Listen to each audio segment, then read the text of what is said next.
ఒకప్పుడు దట్టమైన అడవిలో చాలా తెలివైన నక్క, భయంతో ఉండే జింక, అడవికి రాజైన సింహం నివసించేవి. ఒకరోజు సింహం ఆకలితో అడవిలో తిరుగుతుండగా జింక కనిపించింది.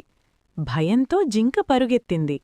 అది చూసిన నక్క ఇదే అవకాశము అనుకుని సింహం దగ్గరకు వెళ్ళి ఇలా చెప్పింది: రాజా, జింక చాలా బలహీనంగా ఉంది. కొద్దిసేపు ఆగితే ఇంకా మంచి వేట దొరుకుతుంది. సింహం నక్క మాటలు నమ్మి ఆగిపోయింది. ఆలోపు జింక అడవిలోకి పారిపోయి తన ప్రాణాలు కాపాడుకుంది. కొంతసేపటికి సింహానికి నిజం అర్థమైంది. అది కోపంతో నక్కవైపు చూసింది. నక్క భయపడి ఇలా అంది: రాజా, నేను జింకను కాపాడాలని కాదు, నా తెలివితో పరిస్థితిని మార్చాలని అనుకున్నాను. సింహం కొద్దిసేపు ఆలోచించి అన్నది: తెలివి మంచిదే, కాని అది మోసం కోసం కాదు, మంచికోసం ఉండాలి. నక్క తన తప్పు తెలుసుకొని నిశ్శబ్దంగా అక్కడినుంచి వెళ్ళిపోయింది.